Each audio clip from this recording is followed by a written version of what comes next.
معزز ناظرین و سامعین، السلام علیکم۔ آج میں آپ کے سامنے ایک وزیر کی کہانی پیش کرنے لگا ہوں اور اس پر ایک سوال اٹھاؤں گا جو ویڈیو کے آخر میں آپ کے سامنے رکھوں گا تاکہ آپ اس کے بارے میں کچھ سوچ سکیں۔ کہتے ہیں ایک بادشاہ تھا۔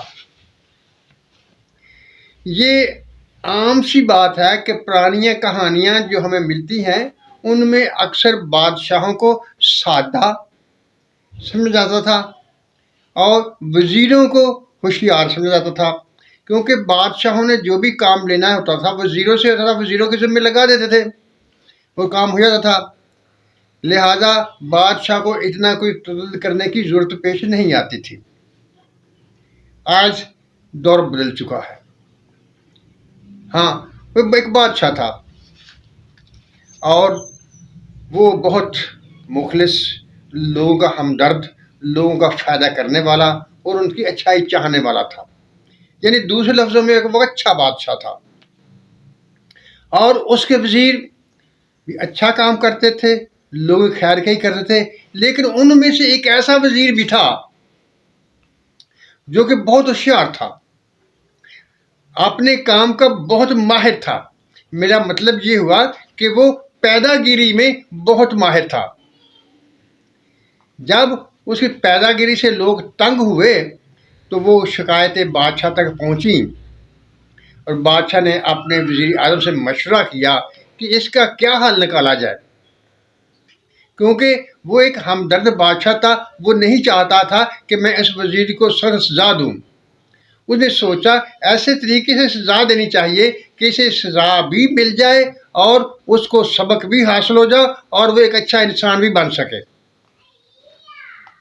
جب اس نے اپنے وزیر اعظم سے مشورہ کیا کہ اس کا کیا حل نکالا جائے تو دانا وزیر اعظم نے بادشاہ صاحب کو مشورہ دیا کہ آپ ایسا کیجئے کہ آپ اس کی ڈیوٹی اس جگہ پر لگائیے جہاں سے یہ پیدا گیری نہ کر سکے۔ بادشاہ نے پوچھا تمہاری نظر میں وہ کون سی ڈیوٹی ہے؟ وزیر اعظم نے کہا کہ آپ ایسا کیجئے کہ اسے دریا کے پتن پر اس کی ڈیوٹی لگا دیجئے اور اس کے ذمے یہ لگا دیجئے کہ یہ صرف اس کی لہریں، اس دریا میں جو لہریں پیدا ہوں گی وہ یہ لہریں گنے گا، ان کا ریکارڈ رکھے گا اور ہر روز وہ ریکارڈ آپ کے سامنے پیش کرے گا۔ بادشاہ نے بھی سوچا یہ بات تو اچھی ہے، یعنی وہاں کوئی اس کا معاملہ نہیں ہوگا، کسی سے پیدا گیری نہیں کر سکے گا، کوئی فراڈ نہیں کر سکے گا، لہریں گننی ہیں، لہروں سے وہ کیا حاصل کرے گا۔ بادشاہ کو بھی یہ دلیل اچھی لگی تو بادشاہ نے اس وزیر کی ڈیوٹی اپنے جو اس کی سلطنت میں دریا تھا اس کے پتن پر لگا دی۔ جب اس وزیر کی ڈیوٹی اس پتن پر لگا دی گئی تو وہ کچھ دنوں تک تو پریشان رہا کیونکہ پیدا گیری نہیں ہو رہی تھی، لیکن اس کا ذہن کیونکہ شیطانی ذہن تھا اس میں ایک ترکیب آ گئی۔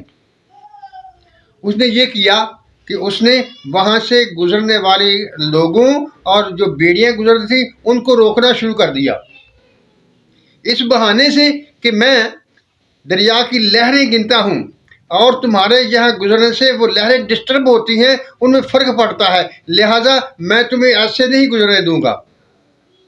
جب وہ لوگ تنگ ہوئے تو انہوں نے سوچا کہ اب کیسے کام کیا جائے، تو انہوں نے اسے کچھ لالچ دینا شروع کر دیا، اسے پیسوں کی آفر دینا شروع کر دی۔ اب اس کا معمول بن گیا، وہ ان سے ٹیکس لیتا، ان سے پیسے وصول کرتا اور ان کو گزرنے دیتا، جو پیسے نہ دیتا اس کو روک دیتا۔ بہانہ یہی کہ میں نے دریا کی لہریں گننی ہیں اور تمہارے گزرنے سے لہریں وہ ڈسٹرب ہوتی ہیں، لہذا میری گنتی میں فرق آتا ہے، میں ایسا نہیں کرنے دوں گا۔ اب جب اس کا کام چل نکلا تو وہ بہت خوش ہوا۔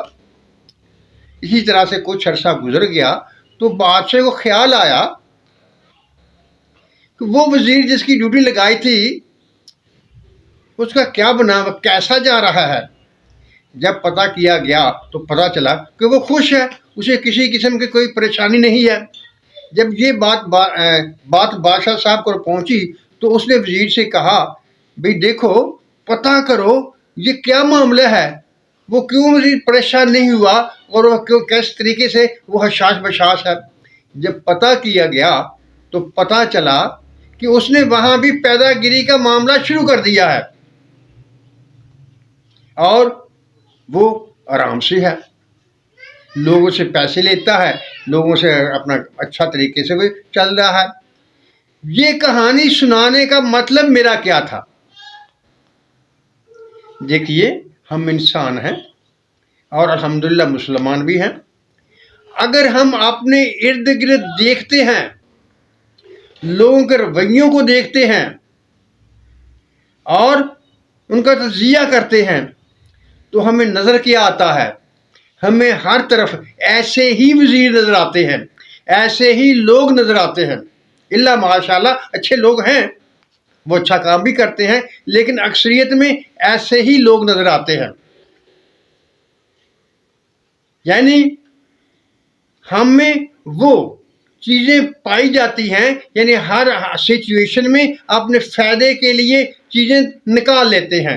دوسروں کا نقصان ہو، فائدہ ہو، اس سے ہمیں کوئی غرض نہیں ہوتی، صرف اپنے ہی فائدے کو ہم سوچتے ہیں، چاہے وہ جائز ہو یا ناجائز ہو۔ کیا ایک مسلمان اسی ایسا ہی کرتا ہے؟ ایک مسلمان کا رویہ ایسا ہی ہوتا ہے؟ دین تو الدین نصیحہ، دین تو خیر خواہی کا نام ہے۔ وہ خیر خواہی ہم میں سے کہاں چلی گئی؟ ہم میں سے خیر خواہی کا ظہور کیوں نہیں ہوتا؟ ہم اس خیر خواہی پر عمل کیوں نہیں کرتے؟ ایک مثال مجھے یاد آئی، انہی دنوں میں ایک شخص نے مجھے بتایا کہ میرا کچھ معاملہ تھا یورپی ملک کے ساتھ، وہاں یورپی ملک کے کسی شخص کے ساتھ۔ میں نے اس کے ساتھ ایک ڈیل کی اور وہ ڈیل مجھے اچھی نہ لگی۔ کچھ پیمنٹ میں نے اسے دینا تھی، اس کو میں نے بھیج دی، لیکن جب مجھے ڈیل اچھی نہ لگی تو میں نے اس شخص کو لکھا، بھائی میں یہ ڈیل نہیں کرنا چاہتا، آپ مہربانی کیجئے جو رقم میں نے آپ کو بھیجی ہے اب وہ مجھے واپس کر دیجئے۔ تو اس شخص نے کسی ڈھیل، کسی حجت، کسی بہانے کے بغیر وہ رقم مجھ کو واپس دے دی، اور ایک ہفتے میں وہ رقم میرے اکاؤنٹ میں جمع ہو چکی۔ کون تھا وہ؟ ایک یورپی ملک کا باشندہ تھا اور غیر مسلم تھا۔ اب اسی بات کو ہم اپنے پاکستان کے لوگوں کے بارے میں سوچیں تو کیا کوئی پاکستانی، کیا کوئی ہمارا بھائی، مسلمان بھائی ایسا کر سکتا ہے؟ اچھا گمان رکھنا چاہیے، اسلام ہمیں یہی سکھاتا ہے، لیکن ہمیں آج کل نظر نہیں آ رہا۔ اور میرا خیال ہے اگر کوئی وہ مسلمان ہوتا یا پاکستانی ہوتا تو ایسا کبھی نہ کرتا، بلکہ وہ بہانوں سے وہ پیسے ہضم کرنے کی کوشش کرتا اور ہضم کر جاتا۔ کیا ہم مسلمانوں کا کردار ایسا ہی ہے؟ کیا ہم مسلمان ایسے ہی ہیں؟ ہم میں وہ اخلاقی خوبیاں نہیں پائی جا سکتی، یا ہم ان اخلاقی خوبیوں پر عمل نہیں کر سکتے؟ ہم نے ہر جگہ اور ہر وقت یہی سوچنا ہے کہ ہم اپنے بھائیوں کو کیسے داؤ لگائیں گے، ان کا نقصان کیسے کریں گے، اپنے 4 آنے کے فائدے کے لیے ان کا 1000 روپے کا نقصان کر دیں گے۔ کیا یہ ایک مسلمان کی شان ہے؟ مسلمان ایسا نہیں ہو سکتا۔ ہمارا دین ہی ہے الدین نصیحہ، دین خیر خواہی کا نام ہے۔ اگر دین ہم میں خیر خواہی نہیں ہے تو ہم مسلمان ہی نہیں ہیں، ہمارا کوئی دین ہی نہیں ہے، ہمارا کوئی ایمان ہی نہیں ہے۔ جیسا کہ حضور اکرم صلی اللہ علیہ وسلم کی حدیث مبارکہ ہے، آپ نے ارشاد فرمایا ہے، اگر کسی شخص کے پاس امانت رکھی جائے اور وہ امانت میں خیانت کرے، اگر کسی سے کوئی وعدہ کیا جائے وہ وعدہ پورا نہ کرے، تو کیا ہوگا؟ وہ مسلمان ہی نہیں ہوگا، وہ ہم میں سے نہیں ہوگا۔